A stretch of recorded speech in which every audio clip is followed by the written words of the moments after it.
નમસ્કાર, આપ જોઈ રહ્યા છો નેશન પ્લસ ન્યૂઝ. હું છું આપની સાથે હિરલ પંડ્યા. ગુજરાત આમ આદમી પાર્ટીમાં ચાલતો આંતરિક વિખવાદ અને સત્તાની લડાઈ હવે આણંદ સાયબર ક્રાઇમ પોલીસ મથકે પહોંચી ગઈ છે.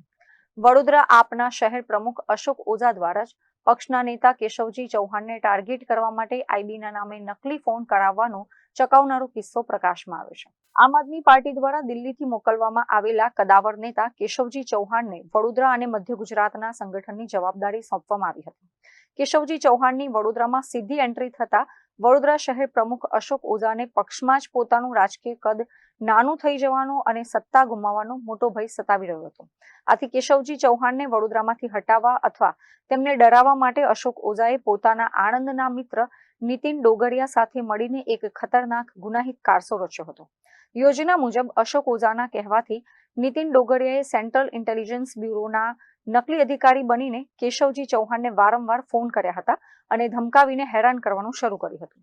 કેન્દ્રીય નેતાને આઈબીના નામે ફોન આવતા જ દિલ્હી સુધી દોડધામ મચી ગઈ હતી. પક્ષના ટોચના નેતાઓ અરવિંદ કેજરીવાલ અને ગોપાલ ઇટાલિયા અને દુર્ગેશ પાઠકે આ મામલે કેન્દ્ર સરકારની એજન્સીઓ તથા ભાજપ પર નિશાના સાધતા સોશિયલ મીડિયા પર આકરા પ્રહારો કર્યા હતા.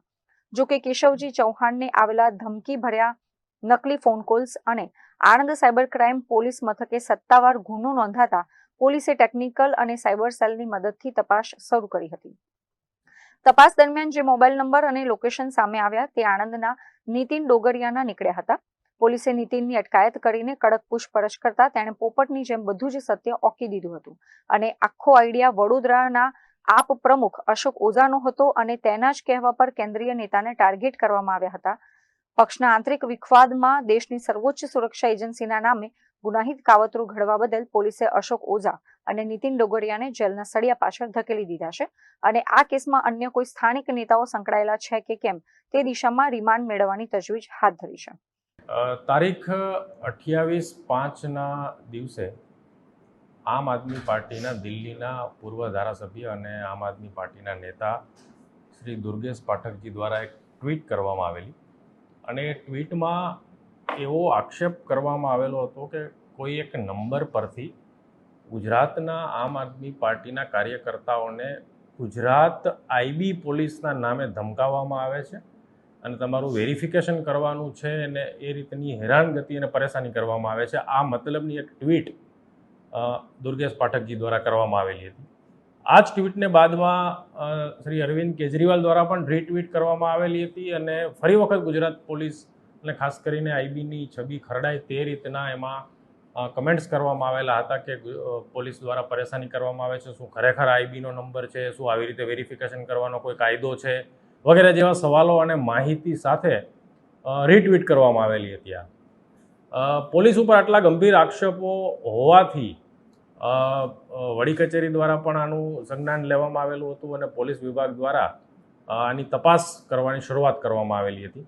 જેથી આ નંબર છે એની પ્રાથમિક તપાસ કરતાં જે નંબર ટ્વીટમાં જણાવેલો હતો એ નંબરની પ્રાથમિક તપાસ કરતાં આ નંબરનો જે યુઝર છે એ આણંદમાં રહેતો હોવાનું જાણવા મળેલું. જેથી આણંદ પોલીસ દ્વારા આની વિશેષ તપાસ ટેકનિકલ રીતે પણ કરવામાં આવેલી અને બાદમાં એવું જણાયેલું કે આ માણસ જે છે એમનું નામ છે નીતિન ધીરુભાઈ ડોબરિયા, જે આણંદ ખાતે રહે છે. જેથી પોલીસ દ્વારા એને પૂછપરછ માટે બોલાવવામાં આવેલો હતો. એની તલસ્પર્શી પૂછપરછમાં અને બાદમાં ટેકનિકલ તપાસમાં એવી હકીકત સામે આવેલી કે આ ફોન જે કોલ કરવામાં આવેલો હતો, જે ટ્વીટમાં જે જણાવવામાં આવેલું છે, એ કોલ નીતિન ડોબરિયા નામના શખ્સ દ્વારા જ કરવામાં આવેલો હતો. પરંતુ આ કોલ નીતિન ડોબરિયાએ હાલમાં પણ જે બરોડા શહેરના આમ આદમી પાર્ટીના શહેર પ્રમુખ છે એવા શ્રી અશોક ઓઝાના કહેવાથી આ ફોન કરેલો હતો. તારીખ 28ના દિવસે નીતિન ડોબરિયા અહીંથી બરોડા ગયા હતા અને આ જતા પહેલાં અગાઉથી 2 દિવસ પહેલાંથી અશોક ઓઝા અને નીતિન ડોબરિયા સાથે મળીને આવો એક ફોન કરવાનું આખું ષડયંત્ર રચેલું હતું. જેના ભાગરૂપે નીતિન ડોબરિયા અશોક ઓઝાને ત્યાં 28/5ના રોજ બરોડા ગયા હતા. બરોડા અશોક ઓઝાની હાજરીમાં જ અશોક ઓઝાના કહેવાથી જ નીતિન ડોબરિયાએ આ કોલ, જે કાર્યકર્તાની વાત છે એ કેશવસિંહ ચૌહાણ નામના આમ આદમી પાર્ટીના નેતા કે જેને દિલ્હીથી બરોડા મોકલવામાં આવેલા છે પાર્ટીના કામ માટે, એવા નેતાને નીતિન ડોબરિયા ફોન કરેલો અને જે રીતે અશોક ઓઝાએ જે પણ રીતે જણાવવા માટે કીધેલું એવી વાત નીતિન ડોબરિયાએ કેશવ ચૌહાણને ફોન ઉપર કરેલી હતી, જેમાં એણે એમ કે આઈબીના અધિકારીની ખોટી ઓળખ આપી અને તમે બહારના રાજ્યમાંથી અહીંયા આવેલા છો, જેથી તમારું વેરિફિકેશન કરવું પડશે, નહીં કરો તો તમે મુશ્કેલીમાં મુકાઈ જશો વગેરે પ્રકારની ધમકીઓ અને ખોટી ઓળખ આપી અને આ આમ આદમી પાર્ટીના નેતાને કરેલી હતી. આ આખી હકીકત સામે આવતા પોલીસ દ્વારા અશોક ઓઝાને પણ બોલાવવામાં આવેલા બરોડાથી અને અહીંયા આવીને એમની પૂછપરછ કરતા એમણે પણ આ હકીકત કબૂલી છે કે એમણે જ પોતાના જ પાર્ટીના કાર્યકર્તા કેશવ ચૌહાણ કે જે દિલ્હીથી અહીંયા મોકલવામાં આવેલા છે તેને પરેશાન કરવા માટે આવી રીતની આખી એક ષડયંત્ર રચી અને આવો ફોન છે નીતિન ડોબરિયાના માધ્યમથી કરાવવામાં આવેલો હતો. આવું શા માટે કરવામાં આવેલો હતો એની તપાસ કરતાં પણ એ હકીકત સ્પષ્ટ થયેલી છે કે પાર્ટીમાં આંતરિક કલહ છે. અશોક ઓઝાને એવું લાગે છે કે કેશવ ચૌહાણ છે એ પોતાનું પત્તું કાપી નાખશે, પોતાનું કદ ઘટાડી નાખશે, શહેર પ્રમુખનો હોદ્દો છે એ નહીં રહેવા દે, પોતાનું નેગેટિવ બ્રીફિંગ ઉપર કરે છે.